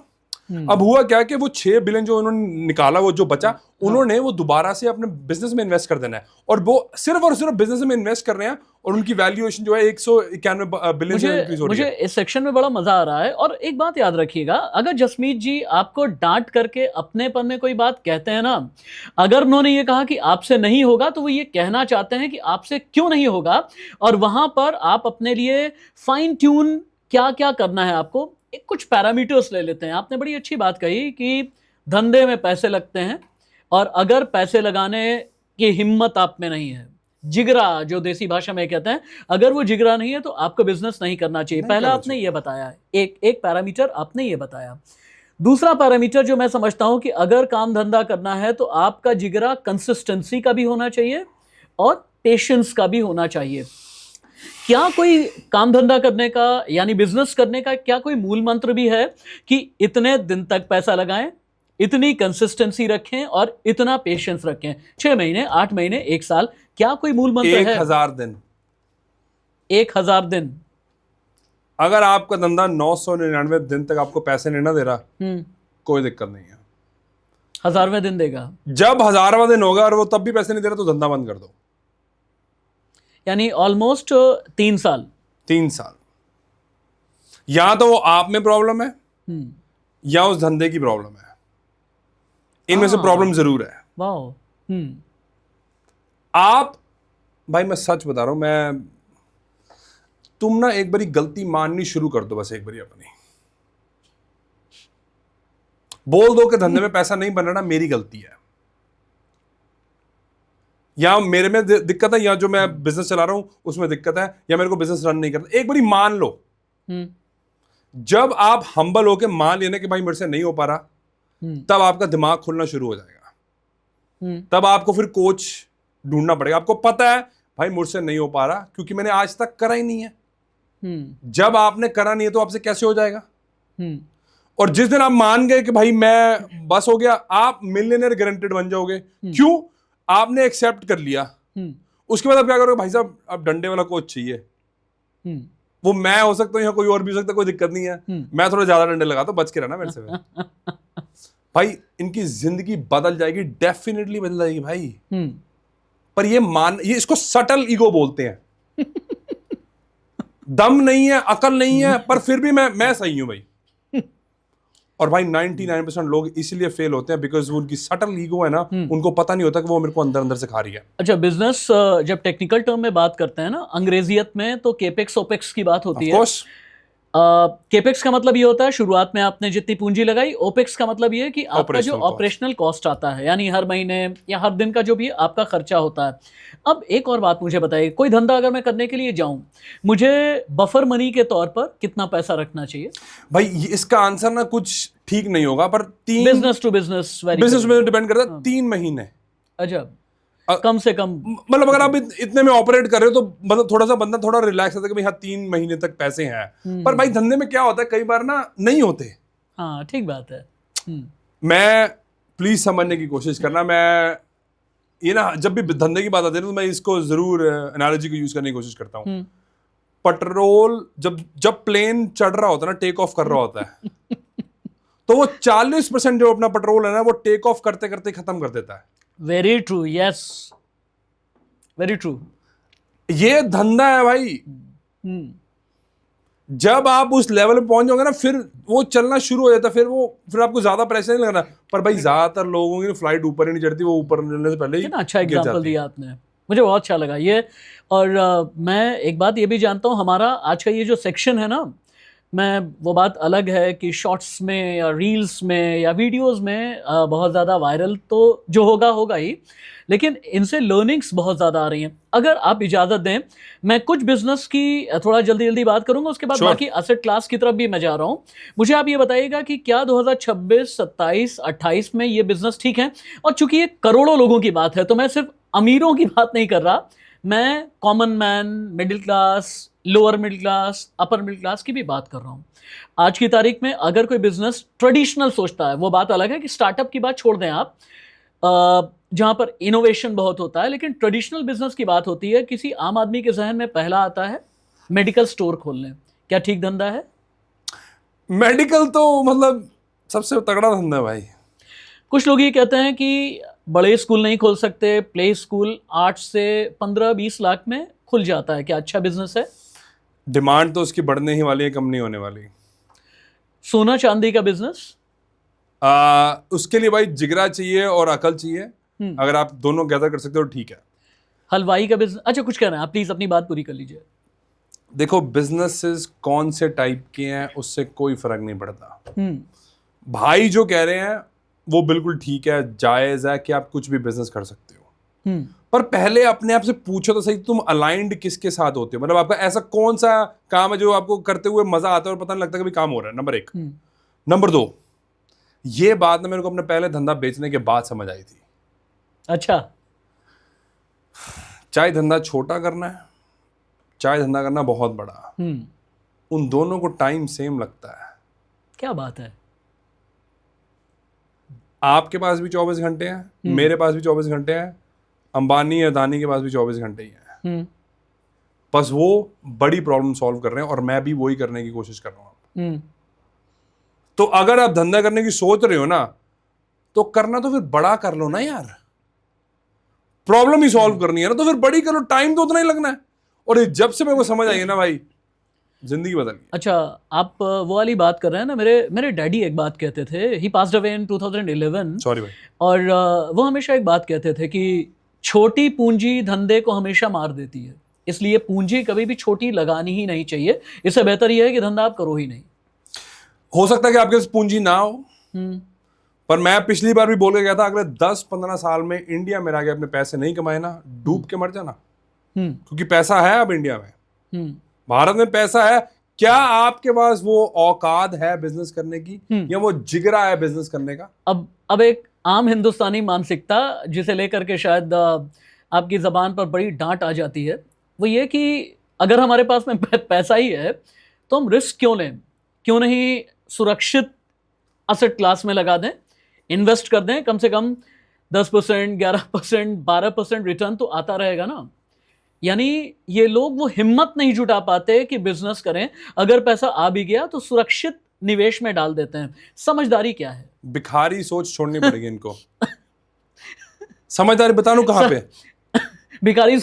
भिखारी सोच का मतलब क्या है? इनको आज तक रियलिटी का पता नहीं चल रहा है कि भाई या तो तुम ग्रो कर रहे हो या तो तुम मर रहे हो। भाई बीच वाला काम नहीं होता है जिंदगी में। बहुत बढ़िया बात। हाँ, नेचर के एक ही, ये आपको समझ नहीं है ना। या आप सीखना नहीं चाह रहे हो, या आप समझना नहीं चाह रहे हो। भाई या तो आप ग्रो कर रहे हो या तो मर रहे हो। ये जो आप सेव करने की कोशिश कर रहे हो, सेव चलने की कोशिश कर रहे हो, ये आपको लेके डूब के यही मरेगा और कोई नहीं मरेगा। अब प्रॉब्लम ये है कि आपको है ना ये बात इमोशनल लगी क्योंकि मैं बोलता ऐसे हूं, वो जान के बोलता हूं, क्योंकि क्लिप्स भी चाहिए, हुक्स भी चाहिए होते हैं। अब चाहिए ना, वायरल भी तो होना ना, उसके बिना आपके पास पहुंचेगी कैसे बात? राशिद भाई इतना कोशिश कर रहे हैं, मैं भी कोशिश कर रहा हूं, इसलिए बोलता हूं ताकि आप समझो ये रियलिटी है। आप उसको एक्सेप्ट नहीं करोगे तो वो रियलिटी चेंज नहीं। ये दुनिया का दस्तूर है, ये मालिक का रूल है, ये लॉ है, ये लॉ ऑफ नेचर है। आप इसको नहीं बदल पाओगे, जितना मर्जी कोशिश करके देख लेना, अपना नुकसान ही करवाओगे। अच्छा। तो इसलिए अगर आप ऐसा करोगे तो मर्जी आपकी, कोई दिक्कत नहीं है। मेरा कुछ नहीं जाना, राशिद भाई कुछ नहीं जाना। हम कोशिश करते करते शायद मर जाएंगे, पर तुमने नहीं सुन। नहीं, ईश्वर आपको बहुत लंबी उम्र दे और आप बहुत सेहतमंद रहें, बहुत खुशनुमा मिजाज जैसा आपका है वैसा ही रहे। अब मैं बढ़ जाता हूँ वेल्थ क्रिएशन की तरफ। हालांकि अभी भी वेल्थ की ही हम बात कर रहे हैं, लेकिन असल वेल्थ क्रिएशन की तरफ आपने रियल एस्टेट की बात कर ली, आपने काम धंधे की बात कर ली, व्यापार की बात कर ली।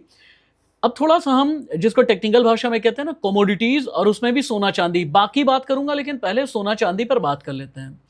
वो सोना चांदी जिसने जनवरी 2026 में ऑल टाइम हाई लगाया, सोने ने 1,86,000 रुपए का और चांदी ने ऑल टाइम हाई लगाया लगभग 3.25 लाख के आसपास का ऑल टाइम हाई लगाया। लेकिन तब से लेकर के अभी तक दोनों कभी ऊपर जा रहे हैं, कभी नीचे जा रहे हैं, बहुत ज़्यादा बढ़े नहीं हैं। वो बात अलग है कि कॉन्फ्लिक्ट भी आ गया, कई मुल्क आमने सामने हैं, जो भी हो रहा है मुझे शायद बताने की ज़रूरत नहीं। सोना और चांदी आगे किस तरह का रुख करेंगे? सोने और चांदी में इन्वेस्टमेंट अगर किया जाए तो क्या फिजिकल फॉर्म में करें या ETF की तरफ देखें, या कुछ और आप कहना चाहेंगे? देखो भाई, सोना खरीदने से बढ़िया टाइम आज का जो टाइम है कोई हो ही नहीं सकता। रिपीट कीजिए दोबारा से। Again reel. सोना सबसे बढ़िया टाइम खरीदने का जो है वो अभी ही है, क्योंकि वॉर का जो सबसे तगड़ा एसेट क्लास है वो सोना है। 5 महीने पहले आपको बोल गया था सोना 170 टच करेगा, ऑलरेडी 170 कर चुका है। मैं दोबारा से बता के जा रहा हूँ 190 भी टच करेगा। पेशेंस। आप भाई कल अमीर होना चाहते हो भाई, इसको मैं भिखारी माइंडसेट बोलता हूँ भाई। भिखारी माइंडसेट पता क्या होता है कि भाई मैं KBC जीतने के बाद भी 5 करोड़ मिला, मैं 0 को 0 हो गया। ऐसे है ये लोग, आपको पता पता है आपको कि नहीं पता? चेक कर लेना जो पहला विनर था, सुशील कुमार। चलो नाम क्या लेना, समझदार। क्योंकि मैंने अभी लास्ट ईयर उनका इंटरव्यू भी किया था। अच्छा। तो मुझे इसीलिए याद भी है। तो फिर उनसे पूछा था भाई क्यों हुआ ऐसा, कैसे हो गया? हाँ, हालांकि बड़े भोले से हैं, और सुशील अगर आप भी मिलेंगे ना आपको बड़ी खुशी होगी, बहुत ही भोले से। और उन्होंने ये कहा कि मैं जहाँ पर भी हूँ, अपने गांव में हूँ, मैं सेटिस्फाइड हूँ और मुझे इससे ज़्यादा अमीर नहीं बनना है। बच्चों वाली बातें हैं ना यार ये तो। कोई बंदा मना करता पैसे को यार, अब गलती नहीं मानी तुमने यार, तुम बोलोगे कि भाई हाँ बस सब ठीक है। मतलब ये क्या बकवासबाजी है भाई? मेरे को कोई लेना देना नहीं है भाई आपसे, ना मैं आपको जानता हूँ ना मैं आपको इंटरेस्टेड हूँ, ठीक है? मेरे को कोई लेना देना नहीं है। ये भिखारी माइंडसेट छोड़ना पड़ेगा, हमें बड़ा अपने आप को बनाना पड़ेगा ताकि हम ये सब कर सके। एक बहुत अच्छी बात आपने कही कि सोना खरीदने का सही समय अभी है। किस फॉर्म में? ज्वेलरी, बार, ETF? भाई मैं ना बार वाला आदमी हूँ, मैं नहीं खरीदता भाई ये ETF UTF, क्योंकि मेरे को पता तुम्हें चपेट पड़ती है ना जब गिरता था, तो फिर तुम रोने लग जाते हो। अच्छा, आप गेम को समझते नहीं हो भाई। यानी फिजिकल फॉर्म में लेकर के मैं फिजिकल फॉर्म ही लेता हूँ भाई।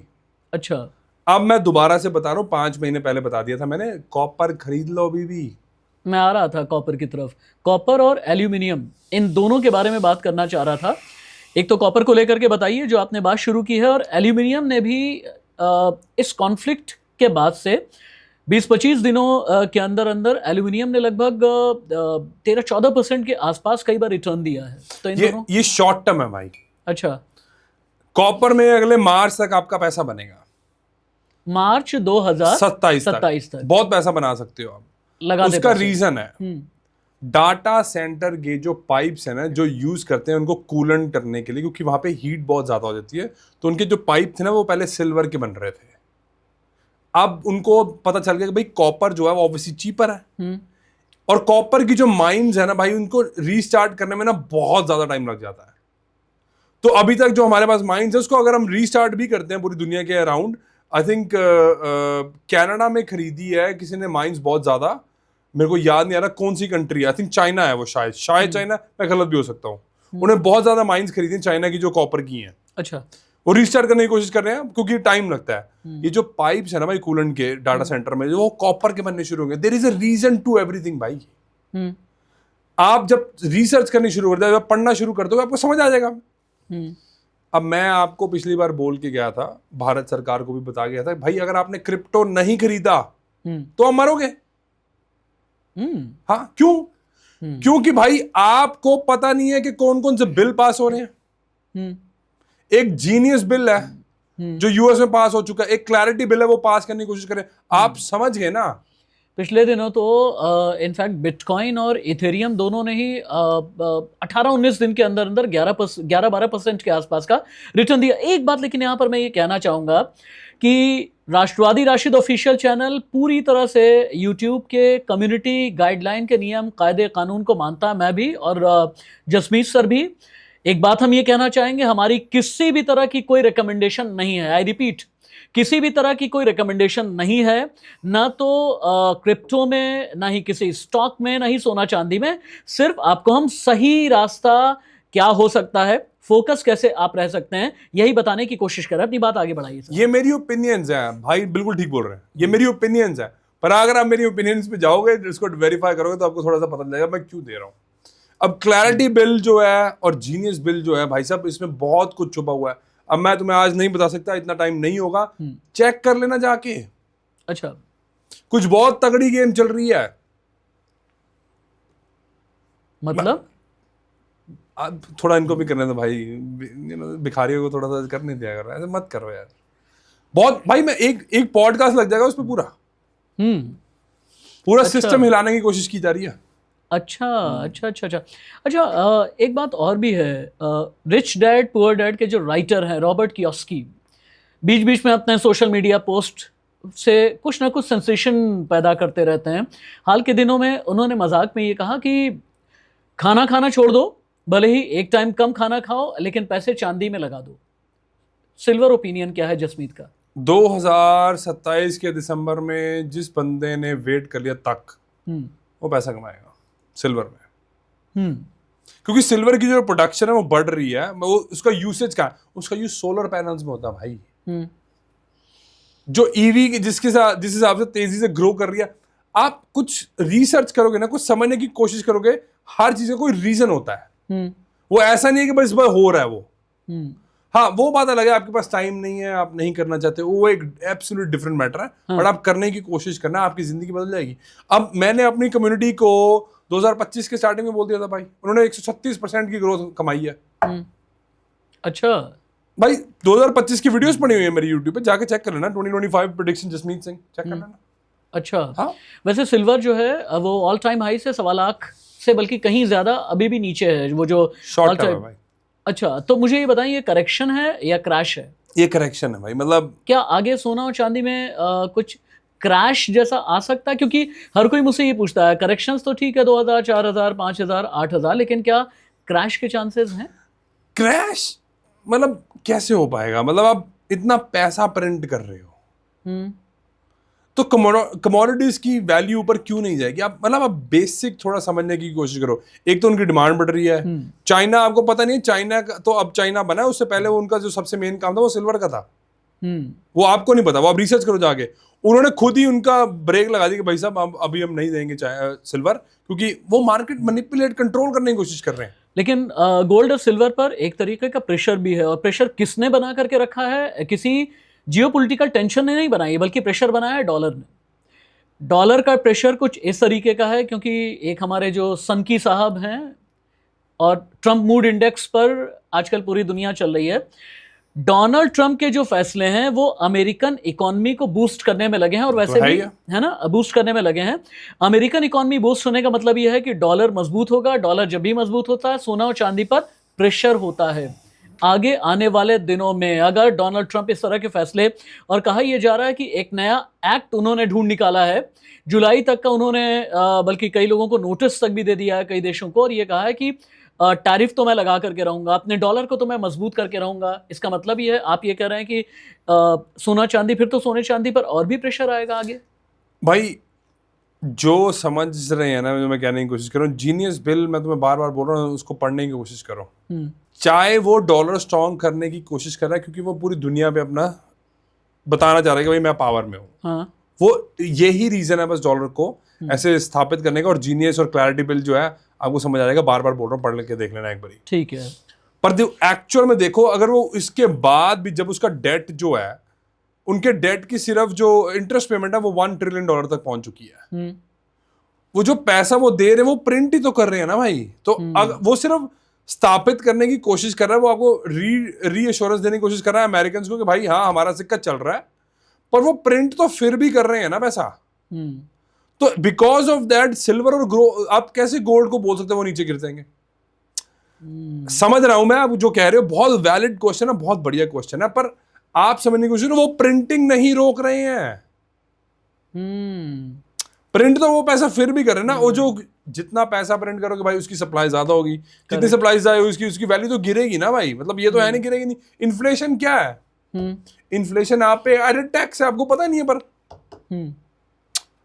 भाई साहब आपको मिल्टन फ्रीडमैन के बारे में कभी पढ़ा है? नहीं पढ़ा तो भाई पढ़ लेना जाके।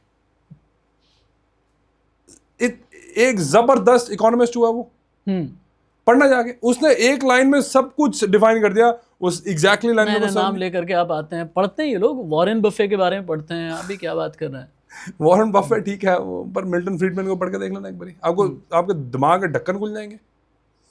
वो भाई साहब ने बड़ी सिंपल सी लाइन में, मेरे को लाइन एग्जैक्टली याद नहीं आ रही, मैं आपको जो मीनिंग है उसको वही बता रहा हूँ कि जो गवर्नमेंट का स्पेंडिंग होती है और वो जो डेफिसिट में जाती है, वो आपके डॉलर्स पे और आपकी अपना पैसे पे वो टैक्स है, अनसेट टैक्स है, क्योंकि आप खर्च रहे हो, सरकार खर्च रही है पर आपको पता नहीं चल रहा हो क्या रहा है। आपके अकाउंट में पैसे पड़े पड़े सड़ रहे हैं, लिटरली सड़ रहे हैं। अगर आपके अकाउंट में 1 करोड़ पड़ा ना, तो 1 साल बाद भाई साहब वो ही रह गया, जो बचे हुए रह गया 93 लाख के आसपास, क्योंकि 7% तो इन्फ्लेशन खा गई। वो लिटरली पैसे सड़ रहे हैं आपके बैंक अकाउंट में पड़ के। पर आप वैलिड पॉइंट है ये, आप समझ नहीं रहे। आपकी गलती है भाई, और आपकी रिस्पॉन्सिबिलिटी भी है भाई। बाकी सब डिसीजन ठीक है ना? तुम कहते हो कि भाई हाँ फोन लेना है, गाड़ी लेनी है, घूमना है, फिरना है, उसके लिए बहुत रिसर्च करते हो, इसके लिए क्यों नहीं करते हो? जी जान लगा के पैसा कमाते हो। फांसी मेरे को इसलिए आती है क्योंकि तुम पैसा कमाते हो, वो प्रिंट करते हैं। एक जगह और मौका तलाशने की कोशिश हो रही है। जब पैसे कमाने वाले इतने एसेट क्लास की बात कर ली, तो एक सेक्शन ऐसा है, एक एसेट क्लास ऐसा है जिसमें अब अपॉर्चुनिटीज बहुत से लोगों को नजर आने लगी हैं, और वो है स्टॉक मार्केट। अपॉर्चुनिटी मैंने क्यों कहा? क्योंकि 2024 तक मार्केट, 2024 के मई जून तक मार्केट यहां था, फिर उसके बाद मार्केट कहीं पर रुका, और रुकने के बाद फिर से नीचे आया, और नीचे आने के बाद में ऊपर जाने को बेचैन है, यूं आता है फिर से नीचे आता है, यहां नहीं पहुंच पा रहा है। लेकिन इस बीच जो दुनिया भर के कॉन्फ्लिक्ट हैं, जियोपॉलिटिकल टेंशन है, मुल्क आमने सामने है, इन सब का नतीजा ये हुआ कि हाल के दिनों में स्टॉक मार्केट में क्रैश भी आया। लेकिन अब लोग ये कहने लगे हैं ये डिप करेक्शन ऐसा है कि स्टॉक मार्केट के लिए पॉजिटिव न्यूज लेकर के आया है। क्या आपको भी ऐसा लगता है? ट्रेडिंग वाले मरेंगे इस साल। अच्छा, जो इन्वेस्टिंग करेगा वो बचेगा। तो इन्वेस्टर और ट्रेडर के लिए आपकी सलाह क्या है? और बिल्कुल मैं चाहूंगा कि इलैबोरेट करके आप बताइए, क्योंकि आपको ट्रेडर भी सुनना है, इन्वेस्टर भी सुनना है। ट्रेडिंग करने वाले जो थोड़ी शांति रखेंगे या थोड़ा कम ट्रेड करेंगे, तो क्योंकि यार पैसा कोई और कमा रहा है, तुम्हें नहीं पता है, मैं तुम्हें क्या बताऊं यार। जो छोटे ट्रेडर्स होते हैं वो पैसा नहीं कमाते भाई। ठीक कह रहे हैं। मार्केट कंट्रोल कोई और कर रहा है यार, समझो मेरी बात को। इससे ज्यादा मैं नहीं बोल सकता। समझदार को इशारा काफी है। इन्वेस्टिंग वाला हमेशा राज करेगा, पर जिस बंदे को इसका डिफरेंस समझ आ गया, ये भाई मत करो। क्योंकि कैसे बताऊं, जो बड़ी बड़ी सरकारें होती हैं, चलो मैं इनको थोड़ा सा आइडिया देने की कोशिश करता हूं। जो सरकारें होती हैं ना, उनके ना कॉन्ट्रैक्टर्स बैंक्स भी होते हैं। यूएस का जो गवर्नमेंट के कुछ प्रेफर्ड कॉन्ट्रैक्टर्स होंगे, मेरे को पता नहीं है वो कौन से, पता है पर मैं बोलना नहीं चाहता, चलो छोड़ देता हूं। नाम नहीं लेना चाहिए क्योंकि फायदा कुछ नहीं होता उससे। सब बात समझने की कोशिश करो भाई साहब। उनको ना ऑलरेडी पता होता है कि क्या होने वाला है। तुम्हें क्या लगता है कि भाई जो इतना पैसा जब बारी आती है फंडिंग लेने की, या बारी आती है इलेक्शन लड़ने की, या बारी आती है डोनेशन की, तो जो मर्जी बैंक हो, वो चाहे वो डेमोक्रेटिक हो चाहे वो अपना रिपब्लिकन हो, वो दोनों को डोनेट करते हैं। उस डोनेशन का कोई मतलब है? जब आप किसी के एहसान तले बैठे हो तो वो ऐसे एक्सपेक्ट तो करेंगे ना। ये सिर्फ अमेरिका में ही होता है ना? नहीं ये तो पूरी दुनिया में होता है। पूरी दुनिया में होता है, पूरी दुनिया में। ऑस्ट्रेलिया में भी होता है, सब होता है, न्यूजीलैंड में भी होता है, श्रीलंका में भी होता है, श्रीलंका में भी होता है, पूरी दुनिया में होता है, पूरी दुनिया में होता है, हर देश में होता है, क्योंकि बैंक्स रन करते हैं भाई पूरी दुनिया। मैं कोई देश छूट तो नहीं गया मुझसे? नहीं भाई, कोई नहीं छूटा आपको पता लग गया कौन से देश की बात करें, मेरे को नहीं पता है कौन से। Banks run the world. वो जितना पैसा कमाते हैं इस टाइम पे वॉलेटिलिटी टाइम पे, आप उतना नहीं कमा पाओगे यार, उनके पास पैसा बहुत ज्यादा है। आप इन्वेस्टिंग करोगे तो आप पैसा कमा सकते हो लॉन्ग। एक बात आपने की है, इसे थोड़ा सा और डीप डाइव कर लेते हैं। आपने एक बात कही ना कि ट्रेडर्स जो हैं उनके लिए मुश्किल वक्त आने वाला है। अब ट्रेडिंग भी कई तरीके की होती है, कोई इंट्राडे कर रहा है, इंट्राडे में भी कहाँ पर कर रहा है ये बहुत ज़्यादा डिपेंड करता है। एक बड़ी कातिल चीज़ है फ्यूचर एंड ऑप्शंस। आपका इशारा इनकी तरफ है, इंट्राडे ओवरऑल वालों की तरफ है, इशारा किस तरफ है? क्योंकि मैं एक बार चाहूंगा कि अगर अलर्ट आप करना चाहते हैं, अगर अलार्मिंग सिचुएशन आप दे रहे हैं तो वो अलार्मिंग सिचुएशन क्या है? समझदार को भाई इशारा काफी है, यानी इंट्राडे वाले अपने हाथ न जलाएं। मतलब मैं किसी को बोलना नहीं वैसे स्पेसिफिकली नहीं, बट आपको समझ आ गया। अच्छा, एक बात फ्यूचर्स वाले भी मतलब आपको पता चल जाएगा भाई क्या होने वाला है। यार जहां पे आपको 10 लॉट लेने आप थोड़े कम ले लो ना, क्या दिक्कत क्या आपको, थोड़ा सेफ खेल लो। लालच बुरी बला है। अच्छा, मुझे एक चीज़ और बताइएगा कि हाल के दिनों में अगर कोई डिप आता है, अगर मैंने एक कॉर्पस इकट्ठा करके अपना रखा हुआ है, थोड़े 100 रुपए अगर मैंने इकट्ठा करके रखे हुए हैं, तो हर डिप पर हमें इन्वेस्ट कितने पैसे करने चाहिए? एक अंदाजा अभी थोड़ा सा 5-10 रुपए ही करो अगर। अच्छा, हर डिप पर लगभग 5 से 10 रुपए हम इन्वेस्ट कर दें, क्योंकि भाई जब भी अब पढ़ो थोड़ा सा जाके पीछे, 1999 में क्या हुआ था, वॉर उधर भी हुई थी, ठीक है। 1990 के आसपास क्या हुआ था, आप वॉर टाइम के बारे में पढ़ना शुरू करो, आपको ना पैटर्न्स नजर आने शुरू हो जाएंगे। मेरे को पता था ये होना, क्योंकि मेरे को पता था ये पैटर्न जो है रिपीट होने वाला है। अच्छा, हर एक चीज एक पैटर्न है। अगर आप इसको समझ गए तो आपको समझ आ जाएगी कि भाई जो ट्रेडिंग करते हैं ना भाई, उनको भी पता है कि वो एक पैटर्न की वेट कर रहे होते हैं कि भाई अच्छा ये आ गया, चलो इसको मैं यहाँ पे एग्जिट मारूं, यहाँ पे मैं रहने दूं, यहाँ पे एंट्री मारूं। आपको बताओ पैटर्न रिकग्निशन जानते हो, आप पढ़ो जाके थोड़ा सा रिसर्च करो कि भाई साहब अगर वॉर की सिचुएशन है तो क्या होगा। स्टॉक मार्केट तो गिरती है भाई, क्योंकि लोग पैसा निकाल के अपनी जेबों में रखना चाहते हैं। वो कह रहे हैं भाई साहब वॉर है, कुछ भी हो सकता है। अच्छा, एक टेक्नोलॉजी के साथ में हमें बहुत अच्छे मौके मिले हैं, अपॉर्चुनिटीज़ ऐसी कि एक ज़माना था कि डीमैट अकाउंट हम खोल रहे हैं और उसके बाद इन्वेस्टमेंट कहाँ, हिंदुस्तान की मार्केट में सिर्फ, लेकिन आज की तारीख में मैं बाहर भी इन्वेस्ट कर सकता हूँ। 3 मार्केट ऐसी है पूरी दुनिया में जिस पर मेरी नज़र है, और आपकी तो होगी, आप इन्वेस्टेड भी होंगे यकीनन। मैं बहुत पर्सनली जा करके नहीं पूछ रहा कि कितने इन्वेस्टेड हैं। एक तो चाइना की मार्केट है, एक ताइवान की मार्केट है, और तीसरी है साउथ कोरिया की मार्केट। इन तीनों मार्केट में अच्छी वैल्यूएशंस पर स्टॉक्स मिल रहे हैं, तो क्या इन पर मेरी नज़र होनी चाहिए? इसमें से एक जगह तो बिल्कुल होनी चाहिए भाई। कहाँ? चाइना? ताइवान। क्यों? ताइवान की जो ग्रोथ है ना भाई, वो चिप्स करके रुकेगी नहीं। यस, जिस पर चाइना की भी नजर है। और चाइना क्या एक्चुअल में आपको डाटा नहीं पता, जिंदगी में पिछले 10 सालों में ये पहली बार है कि उनकी जो फोरकास्ट जो जीडीपी का आया ना, वो 4 से 6% आया पहली बार। क्योंकि उनकी जो यूथ अनएम्प्लॉयमेंट है वो बहुत ज्यादा है। मैं आने से पहले शंघाई में ही रुका था, और जाने में भी शंघाई में रुका, बिकॉज मैं वहां पे बिजनेस के रीजन में भी गया था।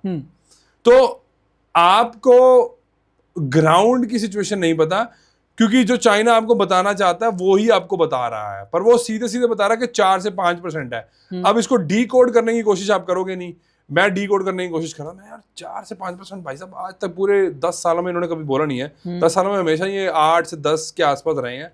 एकदम से क्या हो रहा है, कुछ हो रहा है, मेरे को ये नहीं पता क्या हो रहा है। अब उसके बारे में रिसर्च मेरे को करना है, क्योंकि अभी I think weekend half ही हुआ कि जब इनका वो फोरकास्ट आया है चाइना का कि भाई ये हमारी जीडीपी की एक्सपेक्टेशन है इस साल की। तो बिकॉज अभी बहुत रिसेंट है, मेरे को पता है कि उनकी यूथ एम्प्लॉयमेंट है वो 25% है इस टाइम। मतलब बहुत अनएम्प्लॉयमेंट है उनकी यूथ के लिए स्पेशली। तो इसलिए that could be the main reason, और भी कुछ रीजंस होंगे वो ये डेफिनेटली मैं भी थोड़े रिसर्च करूंगा। Jaspreet ji, since we are moving towards the concluding part, लेकिन उससे पहले अगेन मैं एक बार रॉबर्ट कियोस्की का नाम लेना चाहूंगा। उन्होंने 3-4 बातें कही हैं अपने रिसर्च से या फिर अपने एनालिसिस से। रॉबर्ट कियोस्की ने ये कहा कि जब रिसेशन आया 2008 वाला, तभी मैंने ये बता दिया था बहुत बड़ा क्रैश आने वाला है। कोविड पीरियड में भी मैंने बताया कि बहुत बड़ा क्रैश आने वाला है। लेकिन अब दुनिया में मेगा क्रैश आने वाला है और ये मेगा क्रैश हो सकता है 2026 में आ जाए, इस तरह के इंडिकेशंस उन्होंने दिए हैं। क्या वाकई में कोई मेगा क्रैश आने वाला है ऐसा? जो मेगा क्रैश आपको मिलेगा भाई वो अभी जल्दी जल्दी ही मिल जाएगा, क्योंकि अगर वॉर लंबी खिंच गई तब उस पर होगा। पर एक जगह अगर देखा जाए तो वॉर मेरे को लग रहा है कि जल्दी खत्म भी हो जाएगी, क्योंकि अब वो नेटो पे डालना शुरू कर दिया ट्रम्प ने कि भाई साहब, और चाइना को बोलना शुरू कर दिया कि भाई स्ट्रेट ऑफ हॉर्मूज जो है, जो सबसे तगड़ा जो उसे बहुत दिन तक बंद नहीं रहने नहीं रह देंगे। सकते। नेटो से ट्रम्प ने ये कहना शुरू कर दिया है कि भाई आपके तो इनडायरेक्टली कि आपके तो अस्तित्व पर खतरा आ जाएगा। स्टामर पीछे हटने लगे हैं, उधर फ्रांस पीछे हटने लगा है, इटली पीछे हटने लगा है। तो इन सब को देखते हुए आप ऑफ कोर्स, पर याद रखना यूएस को ज्यादा फर्क नहीं पड़ने वाला। उनका रिजर्व बहुत तगड़ा है, और उनकी जितनी वो ड्रिल बेबी ड्रिल कर रहे हैं ना वो, और उसके बाद वेनेजुएला उनके हाथ में है। अच्छा, आपने रिजर्व बोला है, सॉरी मैं भूल गया था आपसे, मैं ऑयल की बात करना चाह रहा था। क्योंकि आज की तारीख में अगर वेस्ट एशिया, गल्फ यानी मिडिल ईस्ट की अगर मैं बात कर लूं, तो मिडिल ईस्ट में हर खेल जो होता है वो तेल का ही होता है। ट्रेड का तो भी, कॉन्फ्लिक्ट का तो भी, कन्फ्रंटेशन का तो भी। ऐसे में तेल के इस खेल में हिंदुस्तान का इन्वेस्टर्स और महंगाई को लेकर के आप क्या देखते हैं? स्टार्टिंग में मैंने एक बात बोली थी, ध्यान से सुना था। जो तुम्हें दिखाया जा रहा है वो सच नहीं है, बस याद रखना। बस 50 साल बाद पॉडकास्ट उठा लोगे तब भी ये सच होगा। ये कोई नई बात नहीं है, ये बहुत पुरानी बात है। तेल के खेल में कमाऊं कैसे? तेल के खेल में कमाने की कोशिश मत करो, जल जाओगे। आप बस डरो मत। वो आपको डराने की कोशिश कर रहे हैं और आप डर रहे हो। किसी को अगर तोड़ना हो तो उसको मानसिक तौर से तोड़ दोगे ना, वो खत्म है। और न्यूज चैनल, हम ऑफ कैमरा बात भी कर रहे थे, न्यूज चैनल का यही काम है, आपको डिस्ट्रैक्ट करना। मैंने 22 साल न्यूज चैनल में काम किया है। With due respect to the news channel, with due respect to the newsroom, with due respect to input output, PCR, MCR, वाकई में मुझे तकलीफ होती है। जो बात जसमीत जी कह रहे हैं, ऑन अ सीरियस नोट, मुझे तकलीफ होती है जहां पर सायरन बजा करके ड्रामे किए जाते हैं और आप में एक पैनिक सिचुएशन क्रिएट की जाती है। जसमीत जी ये कहना चाहते हैं कि अपने सेंटिमेंट कभी भी स्टूडियो के सायरन से मत बनाइएगा, क्योंकि वहां सायरन बजता है और आप सेंटिमेंट बनाया करते हैं। ऐसा बिल्कुल भी मत कीजिएगा। और जब आपने इतने सायरन आपने जब बजा दिए हैं, अलार्मिंग साइंस आपने इतने दे दिए हैं, तैयार हैं रैपिड फायर राउंड शुरू करें? चलो। What is the difference between common and uncommon? पैसे की लैंग्वेज में बताइए। एक भिखारी है और एक अमीर है, और ये एक माइंडसेट है। जब तक ये बीमारी दूर नहीं कर, मैं एक्चुअल में एक बात बताऊं तो मेरे को लगता है गरीब रहना एक मानसिकता की बीमारी है। फ्लैट, प्लॉट, दुकान, क्यों? प्लॉट हमेशा हमेशा हमेशा, क्योंकि जो पैसा है वो जमीन में होता है। सोना, चांदी, कॉपर, एल्यूमिनियम? इस साल 2026 में 27 में अर्ली तक सोना और copper. Direct equity, mutual fund, via SIP, bitcoin means crypto, और फ्यूचर एंड ऑप्शंस? अभी के लिए एसआईपी, क्योंकि मैं इन्वेस्टिंग के मोड से करूंगा, मैं पैसा बनाने की कोशिश नहीं करूंगा। अगर पैसे आ जाएं तो इन्वेस्ट करें या अपना धंधा कर लें, क्यों? 95% लोग धंधा मत करना, तुमसे नहीं होगा, इन्वेस्ट कर लेना। जसमीत को अगर मैं 100 रुपए दे दूं तो वो 100 रुपए कहां कहां लगाएंगे अभी? 100 रुपए जसमीत वही लगाएगा जो वो खुद कर रहा होता है। वो 95% वो रियल एस्टेट में लगाएगा, बाकी 5% में से 4% जो होगा वो मेटल्स में होंगे, और बाकी जो 1% है वो क्रिप्टो में होगा। यही मेरा पोर्टफोलियो एक्चुअली में है। क्या रियल एस्टेट में बुलबुला है जो फटने वाला है? रियल एस्टेट में सप्लाई का बुलबुला है और मार्केटिंग का बुलबुला है जो फटने वाला है। प्लॉट्स कभी नहीं फटेंगे, क्योंकि प्लॉट्स एक लिमिटेड एसेट है। जसमीत रॉक्स, जसमीत शॉक्स, लेकिन साथ ही जसमीत का मैसेज बहुत ही क्लियर होता है। वो मैसेज बहुत बार हार्डलाइनर्स किस्म का हो जाता है। एक मैसेज आप दे सकते हैं? भिखारी मत बनो, अमीर बनने की कोशिश करो, तुम बन सकते हो। तुम अपने आप को खुद रोक रहे हो, क्योंकि भिखारी और अमीर एक माइंडसेट है। सब कुछ फ्री पाने की कोशिश मत करा करो, बाद में पछताओगे जब चिड़िया चुग गई खेत। 60 साल के होगे, रो रहे होगे, आए हाय काश मैं कर लेता। तो मत बनो भिखारी, अमीर बनने की कोशिश करो, ताकि तुम एक्चुअल में अमीर भी हो जाओ। जानते हैं, मैं हालांकि हर एक कम्युनिटी, हर एक रिलीजन, जाति, पंथ, संप्रदाय, सभी की इज्जत करता हूं और बहुत प्यार है मुझे, पूरे हिंदुस्तान से बहुत प्यार है। लेकिन सिखिज्म की मैं बहुत रिस्पेक्ट करता हूं। और ये बात क्यों कह रहा हूं, ये बिजनेस पॉडकास्ट से अलग, और तब से मेरे लिए इज्जत और भी ज़्यादा बढ़ गई। कोविड पीरियड में मैंने देखा कि गुरुद्वारों को कैसे रातों रात ही हॉस्पिटल में तब्दील कर दिया गया।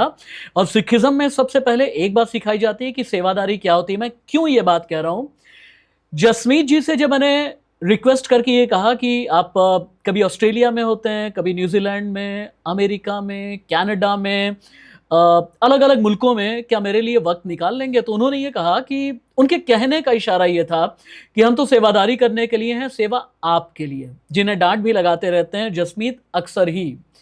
और इसीलिए जसमीत, मैं हमेशा आपको ये कहता हूं कि आप एक ऐसे सरदार हैं मेरे पॉडकास्ट में, मेरे इंटरव्यू में, जो हमेशा ही असरदार होते हैं, असरदार हैं, असरदार रहेंगे। उम्मीद ये है कि अगले पॉडकास्ट से पहले कुछ और भी गरीब अमीर बनेंगे, अमीर सुपर रिच बनेंगे, सुपर रिच अल्ट्रा रिच बनेंगे। कुछ बचा हो तो बता दीजिए।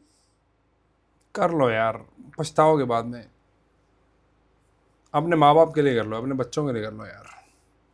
मैं सच में आपकी मदद करने की कोशिश कर रहा हूँ। मैं, हो सकता है मैं जान के बोलता हूँ ताकि अब देखो, अटेंशन नहीं मिलेगी तो मेरा मैसेज बाहर नहीं जाएगा, और अटेंशन चाहिए होती है, क्योंकि कई बार आपको मैसेज डिलीवर करने के लिए कुछ ऐसी चीज़ें करनी पड़ती हैं जो आपका दिल नहीं करता। कई बार दिल नहीं करता कि आपको भिखारी बोलूं, पर क्या करूं, अब वायरल नहीं होगा कंटेंट। सच में बता रहा हूं, कर लो यार, बाद में पछताओगे। किसी के लिए कर लो, अपने लिए तो कर नहीं पाओगे, क्योंकि जब आपको बनाया गया था तो आपको बनाया गया था कि भाई हम वाकई में किसी के लिए कैसे सेवा कर सकते हैं। वो सेवा सिर्फ लंगर से नहीं होती, वो उसके लिए ज्ञान की भी ज़रूरत होती है, उसके लिए माइंडसेट की भी चेंज करने की ज़रूरत होती है। और मैं वाकई में चाहता हूँ आप कुछ कर लो। बहुत बहुत खुश, मेरे को तो क्या ही होगा, क्योंकि मैं समझता हूँ कि मैं क्या कर रहा हूँ और मेरा रोल क्या है इस दुनिया पे। इसलिए मैं कुछ सीधा अपने दिल पे नहीं लेता हूँ, बट यार जसमीत को आपने बहुत प्यार दिया है, उम्मीद यह है कि इस एपिसोड को भी उतना ही प्यार देंगे। और जसमीत ने जितनी बातें कही हैं वेल्थ क्रिएशन के लिए, आज पहली बार किसी इंटरव्यू में छोटे काम धंधे की भी बात हुई है, आपकी बात हुई है, कॉमन मैन की बात हुई है, वेल्थ क्रिएशन की बात हुई है। और जो एक एक एक टेक अवे होता है ना किसी भी एपिसोड का, जो मुझे समझ में आता है, पैसा बोलता भी है, लेकिन वो बोल करके ये भी कहता है कि आप कंसिस्टेंट रहें, आप पेशेंस रखें, तभी पैसा बनता है, तभी पैसा पैसे को खींचता भी है। इसीलिए अपना डिसीजन हमेशा सही रखिएगा, बेहतर रखिएगा, क्योंकि पैसे आपके हैं। इस उम्मीद के साथ कि आपका आने वाला कल आज से कहीं ज्यादा बेहतर होगा, मुझे और जसमीत को इजाजत दीजिए। नमस्ते।